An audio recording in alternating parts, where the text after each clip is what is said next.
Olá, hoje a gente vai pensar em conjunto duas coisas que geralmente são vistas separadas: a conquista do oeste brasileiro e a dispersão de gramíneas africanas. Para contar um pouco mais dessa história, vamos usar duas espécies: o capim gordura, Melinis minutiflora, e o capim jaraguá, Iparrhenia rufa, ambas espécies africanas e vindas, muito provavelmente, junto dos africanos escravizados. Mas por que essas gramíneas vieram para o Brasil? Qual era a necessidade delas virem para o Brasil? Muito por conta do gado. O gado teve uma importância muito grande no Brasil colonial por ser fonte de alimento, tanto pela sua carne quanto pelo seu leite, assim como também como meio de transporte e força motriz. Então, a gente vê o gado tendo uma importância muito grande nesse cenário do Brasil colonial. E conforme foi se utilizando e foi se expandindo cada vez mais a ocupação do território brasileiro, o gado também foi sendo interiorizado. E o Centro-Oeste não escapou disso. Só que conforme a gente precisou de cada vez mais gado, você também precisava de mais alimento para dar suporte a esse gado.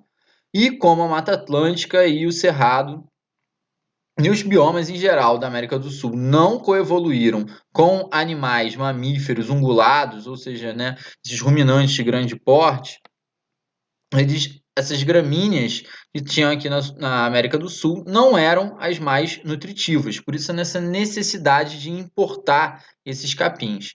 E conforme foi sendo interiorizada a ocupação, foi também se expandindo a pecuária. E se expandindo a pecuária, a gente tem essa disseminação dessas gramíneas africanas, que deram suporte principalmente à instalação dessas fazendas nos vales mais férteis. Na década de 30, o então presidente Getúlio Vargas promoveu a Marcha para o Oeste. A iniciativa se baseou em incentivos para o deslocamento de colonos das áreas costeiras para o interior. A esperança era que essa migração resultasse em fazendas ocupando a vasta paisagem do Brasil Central, aumentando as exportações e unindo o país política e territorialmente. As pessoas que começam a chegar no processo de migração para o Oeste já encontram novos ecossistemas com gramíneas exóticas que já dominam as regiões de Cerrado.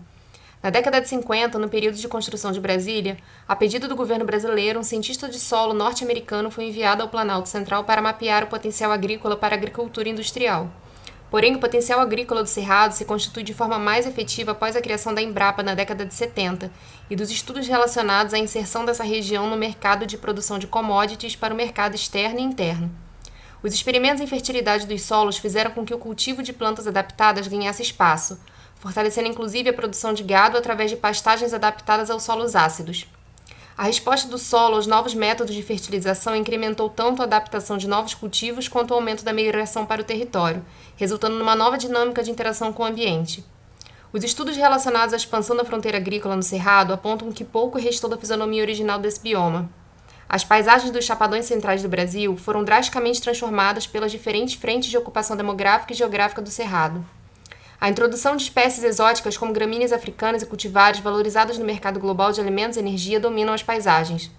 Ainda restam algumas manchas de vegetação original, com fisionomia já bastante descaracterizada, cujos remanescentes mais significativos encontram-se em unidades de conservação ou em áreas onde a exploração do agronegócio é prejudicada em função das características do relevo.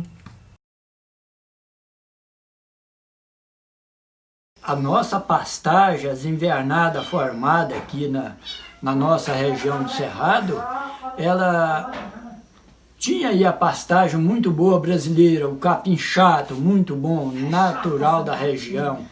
Mas chegou, quando chegou os desmates aí, que chegou os capim da África, que veio a braquiária, veio o agropó, veio o rubiatã, veio... Agora me esqueceu um pouco as raças. E dizendo que para modo de aguentar o solo quente, que a África era muito quente, né?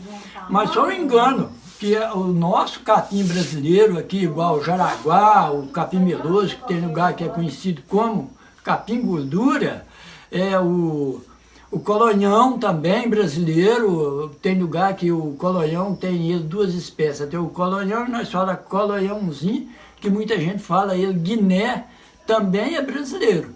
É da nossa região, sempre foi aqui do Goiás, dessas beiras aqui do Urucuia mesmo. O jaraguá é um capim natural aqui do Urucuia, que a gente até já ouviu o comentário que quando veio, começou a vir o império aí da coroa, que subiu pelo rio São Francisco, né, que não tinha estrada.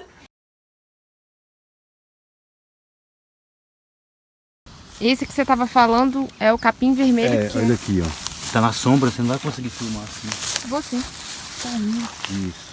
Capim vermelho, esse é um capim nativo. Do cerrado. Né? É muito usado os animais aqui do cerrado alimentam dele. E geralmente ele dá muito próximo de água, de umidade. Não é um capim que vai dar na parte alta seca, sempre perde umidade. Nativa, exótica, tudo isso pode ser bem subjetivo. Debré, por exemplo, colocou aqui a banana como uma fruta brasileira, em sua pintura Frutas Brasileiras. E é interessante a gente pensar também que exótico ser pensado como negativo é uma coisa que pode variar com o tempo também. Esses capins, afinal, quando eles entraram, eles eram muito benquistos. E hoje em dia, eles podem ser vistos como exóticos e nocivos e ruins. Mas se a gente for pensar que todas essas frutas que têm uma super cara brasileira são exóticas, será que a gente não tem que começar a pensar também nas espécies naturalizadas?